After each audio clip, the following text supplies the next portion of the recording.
علیہ السلام رضی اللہ تعالیٰ عنہ کی ذات پاک کے حوالے سے یہ ایک بڑی ضخیم کتاب ہے، بہترین کتاب، ٹائٹل ہے اس کا، بہترین کاغذ ہے، اور اندر جب میں نے اس کتاب کو ایک ورک کے طور پہ پڑھا ہے تو ماشاءاللہ سینکڑوں حوالہ جات کے ساتھ یہ کتاب مارکیٹ میں پہلی دفعہ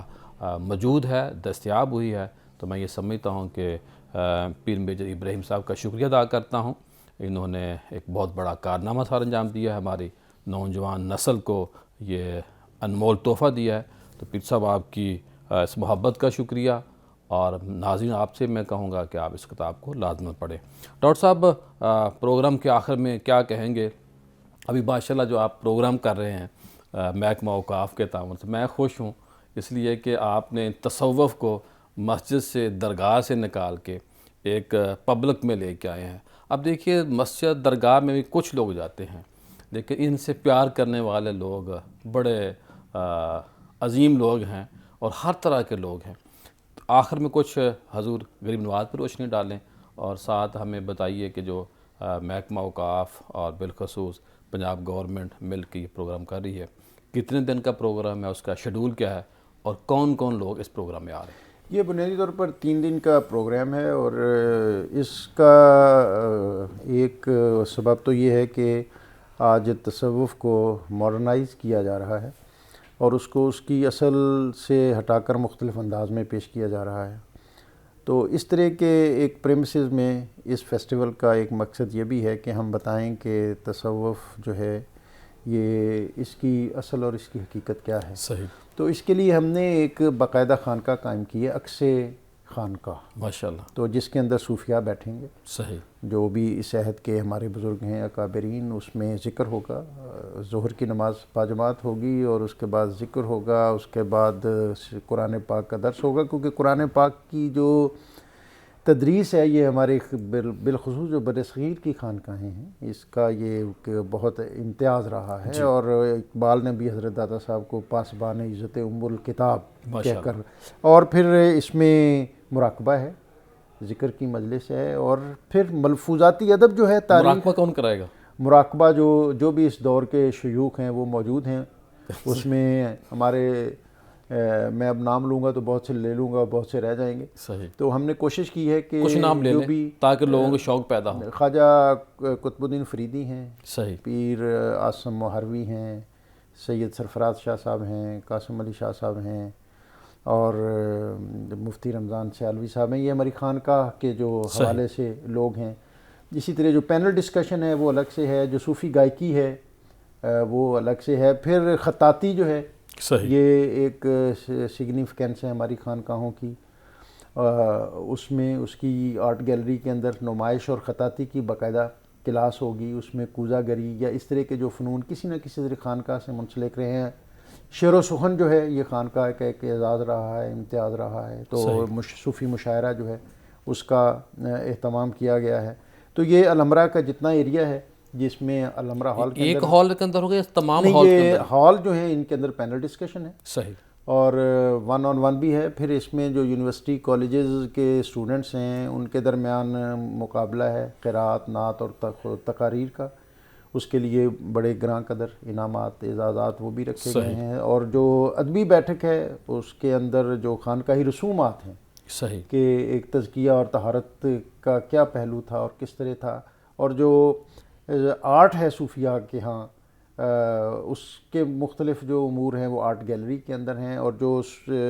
لان ہے اس کو صوفی انکلیو کا نام دیا گیا ہے، اور اس میں سما ہے اور صوفی گائکی ہے، اور یہ اس طرح کے جو دیگر پرفارمنسز ہیں وہ وہاں ہوگی۔ جناب پیر صاحب آخر میں کیا فرمائیں گے؟ آپ کے اس پروگرام کے توسل سے میں یہ بات جو اس معاشرے کے اندر حضرت معین الدین چشتی اجمیری علیہ رحمہ کے بارے میں غلط مشہور کی گئی ہے کہ انہوں نے چشتی رسول اللہ کا نعرہ لگایا تھا، ایک بہت عظیم کتاب ہے معین الارواح، صحیح، جو تقریباً 200 کتب سے حوالہ جات کے ساتھ تحریر کی گئی ہے۔ اس میں بڑے واضح طور پر یہ لکھا گیا ہے کہ حضرت نے خود سے کوئی تصنیف نہیں لکھی تھی، صحیح، یہ چیزیں ساری بعد میں ہی درج کی گئی ہیں، اس کا تعلق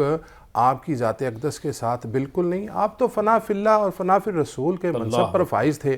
اور لوگوں نے آپ کے جملوں کو اپنے لوگ انداز میں باتیں کرتے رہتے ہیں جن کی اپنی اوقات میں حالانکہ کچھ ہوتی ہے، آپ وہ کو مشہور ہونے کے اس طرح کی باتیں کرتے ہیں. اللہ تعالیٰ نے تو آپ کو نبی اکرم صلی اللہ علیہ وسلم کے اوصاف حمیدہ کا مظہر بنا دیا تھا کہ لوگ آپ کو دیکھ کر ایمان قبول کر لیتے تھے. اور آپ کے جو شیخ حضرت عثمان ہارونی علیہ رحمہ نا، انہوں نے ولایت کی نشانیوں میں جو یہ ایک بات کی نا کہ انسان جب اللہ کا ولی بنتا ہے تو اس کا دل جو ہے وہ سمندر کی طرح ہو جاتا ہے، اور اس سمندر سے ساری چیزیں فیض یاب ہوتی ہیں. جیسے ابھی ڈاکٹر صاحب فرما رہے تھے کہ وہاں پہ مذہب کی کوئی قید نہیں تھی، جو آ رہا ہے لنگر بھی لے رہا ہے، فیض بھی لے رہا ہے. اور اس کے ساتھ ساتھ میرے والد گرامی سمندر کی سخاوت پر ایک چیز اور ایڈ کرتے تھے کہ اللہ کا ولی کا دل سمندر کی طرح، جیسے سمندر باہر بھی چیزیں دیتا ہے نا، یہ سمندر اپنے اندر بھی سما لیتا ہے. اس کی خاص صفت ہوتی ہے کہ لوگوں کے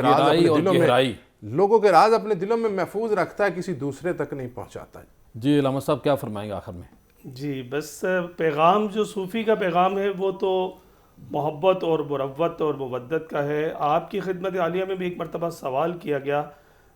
سلطان الہند کی خدمت میں کہ کون سا نیک عمل ہے جو بندے کو دوزخ سے محفوظ رکھ سکے گا. تو آپ نے بڑی خوبصورت اور جامع بات جو ہے وہ ارشاد فرماتے ہوئے ارشاد فرمایا کہ بے بسوں کی مدد کرنا اور ضرورت مندوں کی ضرورت پوری کرنا اور بھوکوں کو کھانا کھلانا، یہ وہ عمل ہے جو دوزخ سے بچا سکتا ہے. اور اس کے تسلسل میں جیسے صاحبزادہ صاحب اشارہ کر رہے تھے وہ بات پوری آپ نے اس طرح سے ارشاد فرمائی کہ جس شخص کے اندر 3 خصلتیں ہوں وہ اللہ تبارک و تعالیٰ کا دوست ہو جاتا ہے. دریا جیسی سخاوت رکھتا ہو اور آفتاب جیسی شفقت رکھتا ہو اور زمین جیسی تواضع اپنے اندر دل میں رکھتا ہو تو اللہ تبارک و تعالیٰ اسے اپنا دوست، اپنا ولی بنا لیتا ہے. دراصل آپ ولی تھے، ولی گر تھے، اور کرامات آپ کی جو ہے وہ بیان کرنا چاہیں تو 90 لاکھ ہندوؤں کو مسلمان کرنا اتنی بڑی کرامت ہے. لوگوں کے دلوں میں توحید، عشق مصطفیٰ صلی اللہ علیہ وسلم کی شمع جلانا، یہ اتنی بڑی کرامت ہے کہ جس کا تسلسل صبح قیامت تک جاری رہے گا. آج بھی زمانہ آپ کے جو آستانہ کرم ہے، آستانہ فیض ہے، اس پر آتا ہے. زمانے بھر کے گدا و سائل آتے ہیں، غریب نواز ان کے دل کے دامن کو، ان کی جھولیوں کو بھر کے غریب پروری، غریب نوازی کرتے ہوئے انہیں نہ صرف اللہ کی ذات سے ان کی لو لگاتے ہیں، ان کو دامن توحید سے وابستہ کر کے نار دوزخ سے بچاتے ہیں، بلکہ ان کی دنیاوی اور ان کے معاشرتی معاملات جو ہیں ان کے اندر بھی ان کی رہنمائی اور ان کی دستگیری فرماتے ہیں. اللہ تعالی ہمیں ان اولیاء کاملین کے آستانہ کرم سے زندگی بھر وابستگی ہماری صبح قیامت تک کی نسلوں کو. تھوڑا سا یہ بھی ایڈ کریں کہ جو آج کل خرافات ہیں اولیاء کے نام پہ، طرح طرح جو الزام تو اولیاء پہ آتا ہے، مسلک پہ آتا ہے، لیکن ہمارے اہل سنت کے اندر تو مسلکن جو ہم تو ہیں اہل سنت ہیں، اور جتنے بھی یہ شیوخ ہمارے گزرے، بہت ساری قباحتیں بھی آ گئی ہیں، لیکن الزام ہمارے اوپر آتا ہے. اس کا کیا حال ہے، کیا فرمائیں گے علامہ صاحب؟ قبلہ پیر صاحب کے جو اصل صوفی ہے، جو اصل تصوف ہے، یہ اس قدر گراں قدر اور کہہ لیجیے کہ معاشرے میں اس قدر یہ عز و شرف کا باعث ہے کہ جو بھی، یہ میں سادہ سی بات کروں کہ جو چیز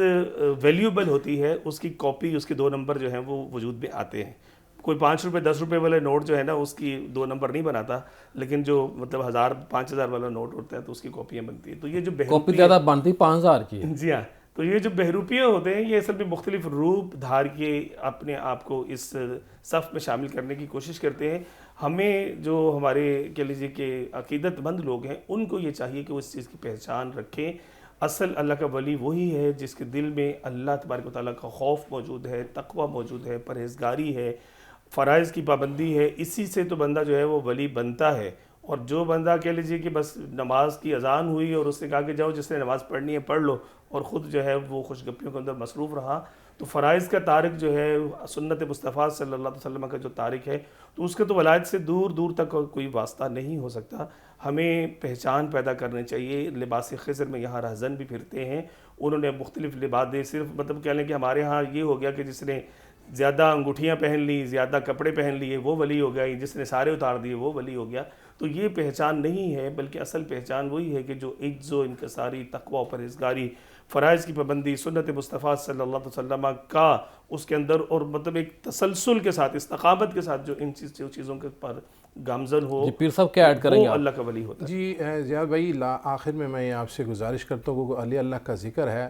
تو یہ جو آپ نے بات کی ہے نا بہروپیوں وغیرہ کی، تو ہمیں بھی اپنا مشاہدہ کرنا چاہیے. معین الدین چشتی اجمیری علیہ رحمہ نے بھی بڑی تگ و دو کی تھی اپنے لیے مرشد کو ڈھونڈنے میں، اور غوث اعظم فرماتے ہیں جب مرشد ڈھونڈنا ہو نا تو کم از کم اس میں یہ چیزیں دیکھ لو کہ وہ ستار، غفار، شفیق، رفیق، صادق، متصدق، امر بالمعروف نہی عن المنکر،